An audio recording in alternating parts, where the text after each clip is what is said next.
నమస్కారం టీవీహెచ్ న్యూస్ కి స్వాగతం।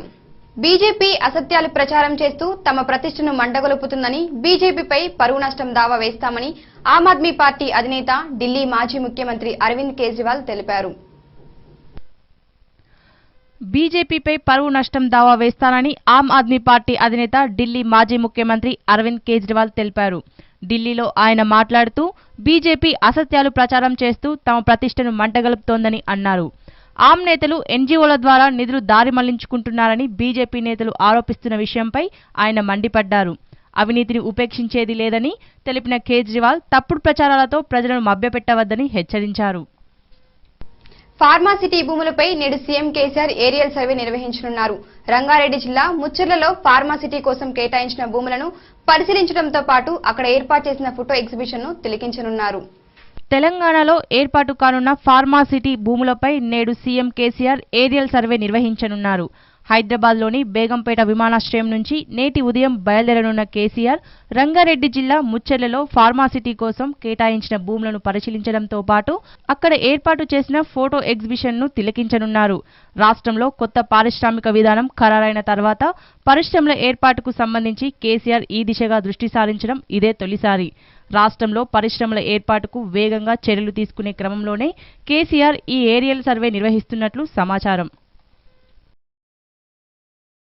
తెలంగాణలో ఇంటర్ పరీక్షలను మార్చి 9 నుంచి నిర్వహిస్తున్నామని తెలంగాణ విద్యాశాఖ మంత్రి జగదీష్ రెడ్డి ప్రకటించారు। అందుకోసం అన్ని చర్యలు తీసుకుంటామని తెలిపారు। ఇంటర్మీడియట్ పరీక్షలపై ఆంధ్ర సర్కార్ సృష్టిస్తున్న గందరగోళానికి తెలంగాణ విద్యాశాఖ మంత్రి జగదీష్ రెడ్డి తెరదించారు। తెలంగాణ ఇంటర్ పరీక్షలను మార్చి 9 నుంచే నిర్వహిస్తున్నామని విస్పష్టంగా ప్రకటించారు। అందుకోసం అన్ని చర్యలు తీసుకుంటున్నామని తెలిపారు। ఇంటర్ బోర్డులో ఆ మేరకు పనులు కొనసాగుతున్నాయని చెప్పారు। మంగళవారం తెలుగు యూనివర్సిటీ ఫౌండేషన్ డే సందర్భంగా ఆయన విలేకరులతో మాట్లాడారు। మన పరీక్షలను మనమే నిర్వహించుకుంటున్నాం। ఇంటర్ పరీక్షలకు హాజరయ్యే విద్యార్థులు ఎలాంటి ఆందోళనకు గురికావద్దని మంత్రి భరోసా ఇచ్చారు। ఇంటర్ పరీక్షలను అడ్డం పెట్టుకుని ఏపీ చేస్తున్న కుట్రలను సహించేది లేదని స్పష్టం చేశారు। ఉమ్మడి రాష్ట్ర గవర్నర్కు కేంద్ర ప్రభుత్వానికి ఆంధ్ర సర్కార్ ఎన్ని ఫిర్యాదులు చేసుకున్నప్పటికీ తెలంగాణ రాష్ట్రానికి ఉన్న అధికారాలను ఎవరూ కాదనలేరని చెప్పారు। రాష్ట్ర విభజన చట్టం సెక్షన్ 75లో పేర్కొన్న దాని ప్రకారం భౌగోళికంగా ఇంటర్మీడియట్ బోర్డు తెలంగాణ రాష్ట్రానికే చెందుతుందన్నారు। కనుక ఇంటర్ బోర్డుపై హక్కులన్నీ తెలంగాణ సర్కార్కే ఉంటాయని స్పష్టం చేశారు।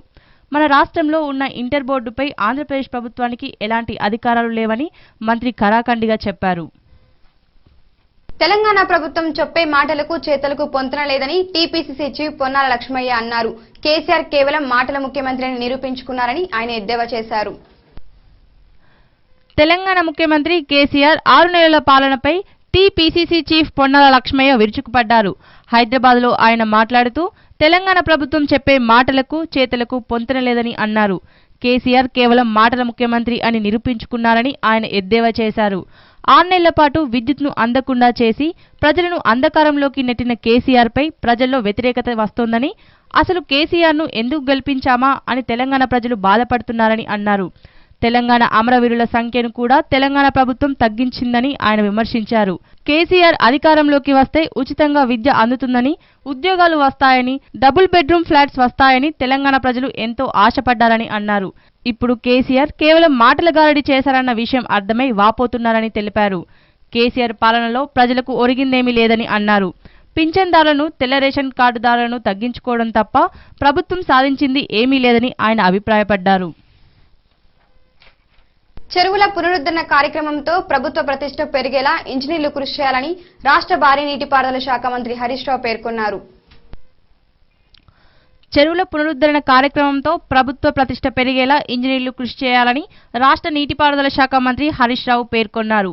ఎలాంటి అవకతవకలకు తావు లేకుండా, లోపాలు లేకుండా పారదర్శకంగా వ్యవహరించి ప్రజలకు ఒక మార్పును అనుభవంలోకి తీసుకురావాలని సూచించారు। కొత్తగా నియమితులైన ఎస్ఈలు, ఈఈలతో మంత్రి హరీష్ రావు జలసౌధలో మంగళవారం మిషన్ కాకతీయ పథకంపై సమీక్ష నిర్వహించారు।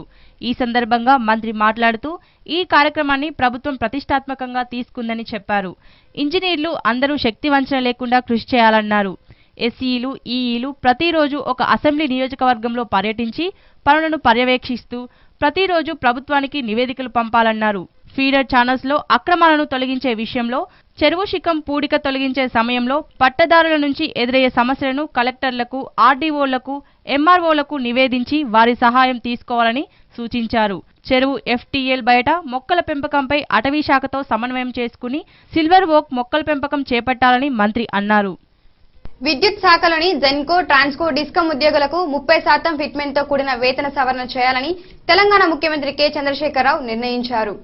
కరెంటోళ్లపై ముఖ్యమంత్రి కె చంద్రశేఖరరావు వరాల జల్లు కురిపించారు. విద్యుత్ శాఖలోని ట్రాన్స్కో, జెన్కో, డిస్కమ్ ఉద్యోగులకు 30% ఫిట్మెంట్ తో కూడిన వేతన సవరణ చేయాలని ముఖ్యమంత్రి నిర్ణయించారు.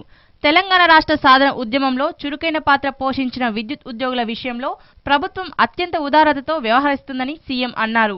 విద్యుత్ ఉద్యోగుల వేతన సవరణకు సంబంధించి సచివాలయంలో మంగళవారం ఆయన సమీక్షా సమావేశం నిర్వహించారు. ట్రాన్స్కో, జెన్కో CMD డి ప్రభాకర్ రావు, విద్యుత్ శాఖ కార్యదర్శి SK Joshi, CPDCLC MD Raghuma Reddy, విద్యుత్ ఉద్యోగ సంఘాల నాయకులు శివాజీ, రామిరెడ్డి, మోహన్ రెడ్డి, సుధాకర్ రావు తదితరులు ఈ సమావేశంలో పాల్గొన్నారు. అధికారులు, ఉద్యోగ సంఘాల నాయకుల ప్రతిపాదనలను సీఎం పరిశీలించి సానుకూలంగా స్పందించారు. 30% ఫిట్మెంట్ ఇవ్వడం అత్యంత సముచితమని అన్నారు. 15 సంవత్సరాల సర్వీస్ పూర్తి చేసుకున్న ఉద్యోగులకు 3 ఇంక్రిమెంట్లు, 15 సంవత్సరాలలోపు సర్వీస్ ఉన్న ఉద్యోగులకు 2 ఇంక్రిమెంట్లు ఇవ్వాలని కూడా నిర్ణయించారు. శంషాబాద్ ఎయిర్పోర్ట్ లో డొమెస్టిక్ టెర్మినల్ కు ఎన్టీఆర్ పేరు పెట్టే నిర్ణయంపై టీఎస్ ప్రభుత్వానికి ముందే చెప్పి ఉంటే కేసీఆర్ కూడా ఒప్పుకునేవారని వైఎస్ఆర్సీపీ నేత లక్ష్మీ పార్వతి అన్నారు.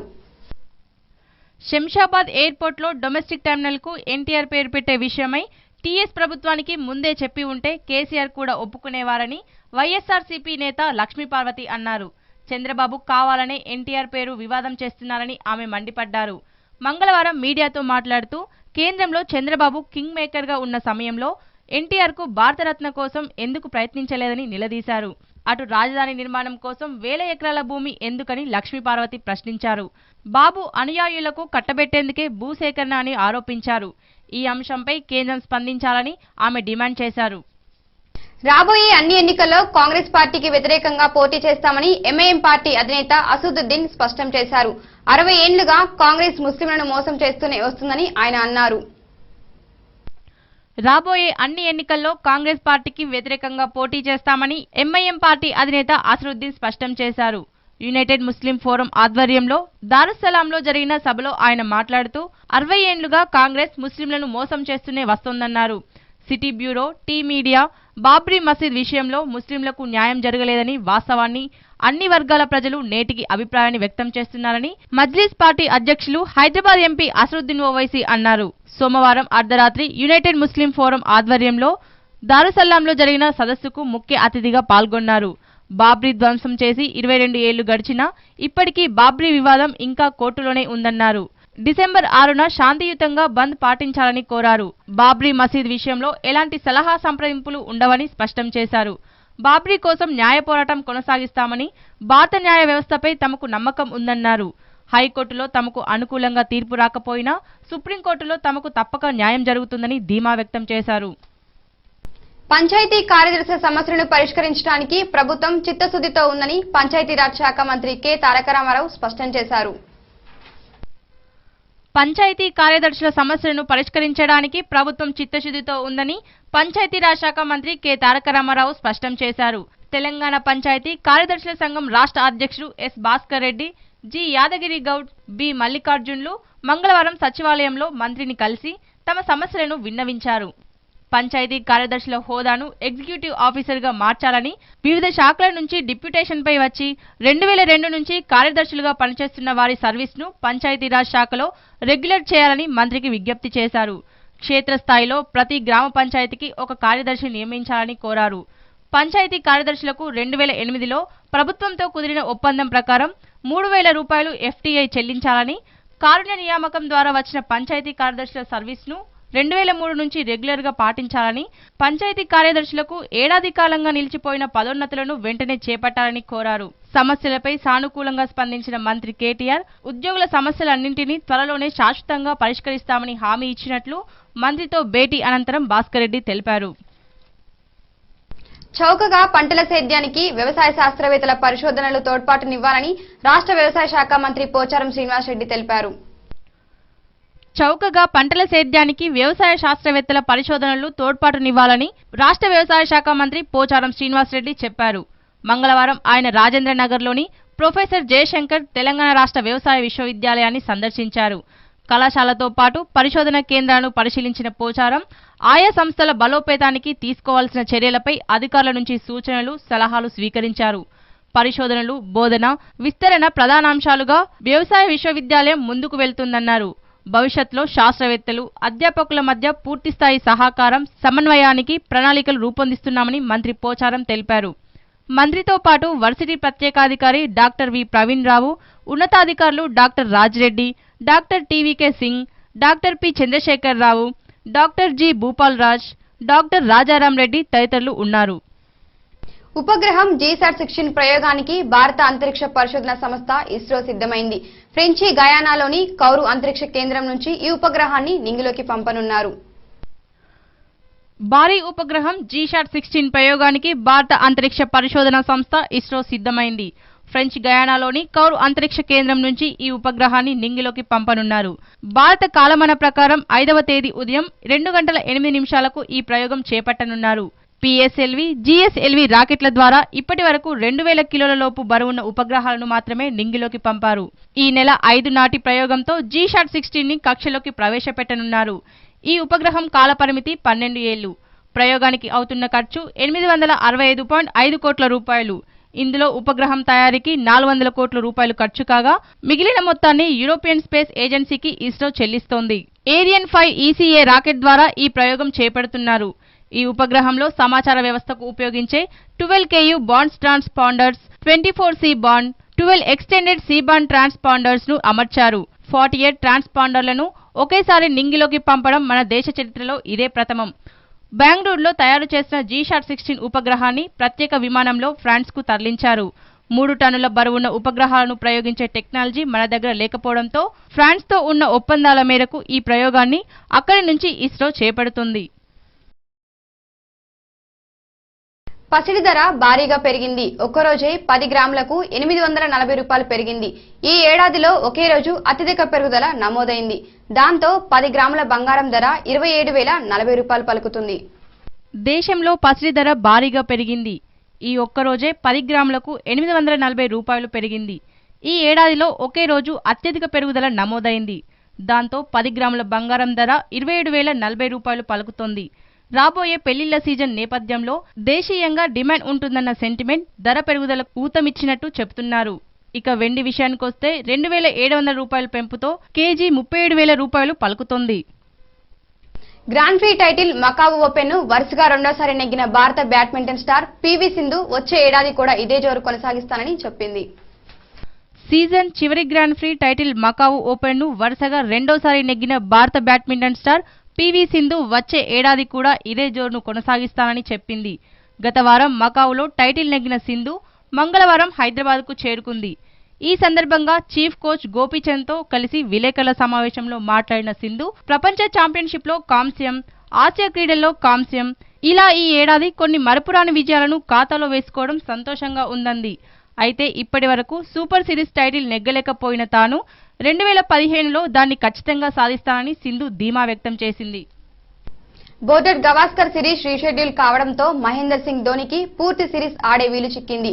ఆడిలైడ్లో డిసెంబర్ 9న మొదలయ్యే తొలి టెస్ట్ నాటికి ధోని జట్టుతో కలుస్తాడని భారత జట్టు అధికార ప్రతినిధి డాక్టర్ ఆర్ బాబా తెలిపారు. బోర్డర్ గవాస్కర్ సిరీస్ రీషెడ్యూల్ కావడంతో మహేందర్ సింగ్ ధోనికి పూర్తి సిరీస్ ఆడే వీలు చిక్కింది. ఆడిలైడ్లో డిసెంబర్ 9న మొదలయ్యే తొలి టెస్ట్ నాటికి ధోని జట్టుతో కలుస్తాడని భారత జట్టు అధికార ప్రతినిధి డాక్టర్ ఆర్ బాబా తెలిపారు. ధోని వేలుగాయం నుంచి పూర్తిగా కోలుకోలేకపోవడంతో ముందుగా నిర్ణయించిన షెడ్యూల్ ప్రకారం తొలి టెస్టు కోసం ప్రకటించిన జట్టుకు అతన్ని ఎంపిక చేయలేదు. ధోని స్థానంలో వైస్ కెప్టెన్ కోహ్లీకి తొలి టెస్టుకు కెప్టెన్ గా బాధ్యతలు అప్పగించిన సంగతి తెలిసిందే. పాత షెడ్యూల్ ప్రకారం 12 నుంచి జరగాల్సి ఉన్న రెండో టెస్ట్ నాటికి ధోని జట్టుతో కలవాలి. అయితే బ్రిస్బెన్లో జరగాల్సిన తొలి టెస్టును డిసెంబర్ 4 నుంచి 5 రోజుల తర్వాత అంటే 9వ తేదీకి మార్చడంతో ధోనికి జట్టుతో కలిసే వెసులుబాటు దొరికింది. టీమిండియాకు ఓ ప్రాక్టీస్ మ్యాచ్, తొలి టెస్టుకు చాలా సమయం ఉండడంతో ఈలోగా టీమిండియా కోసం క్రికెట్ ఆస్ట్రేలియా 2 రోజుల వార్మప్ మ్యాచ్ను ఖరారు చేసింది. డిసెంబర్ గురు శుక్రవారాల్లో గ్లెన్ లెగ్ ఓవల్ వేదికగా ఆస్ట్రేలియా 11తో భారత జట్టు ప్రాక్టీస్ మ్యాచ్ ఆడనుంది. అయితే ఈ ప్రాక్టీస్ మ్యాచ్లో ధోని ఆడే అవకాశాలు లేవని సమాచారం. కాగా తొలి టెస్టు నాటికి ధోని జట్టుతో కలవనుండటంతో ఇటు కోహ్లీకి టెస్టులో తొలిసారిగా సారథ్యం వహించే అవకాశం, అటు వృద్ధిమాన్ సాహాకు టెస్టులో బోని కొట్టే అవకాశం పోయింది. ఇవి ఇప్పటికున్న అప్డేట్స్. మరిన్ని అప్డేట్స్ కోసం చూస్తూనే ఉండండి మీ టీవీహెచ్ న్యూస్. మీ స్వరం మాఘలం.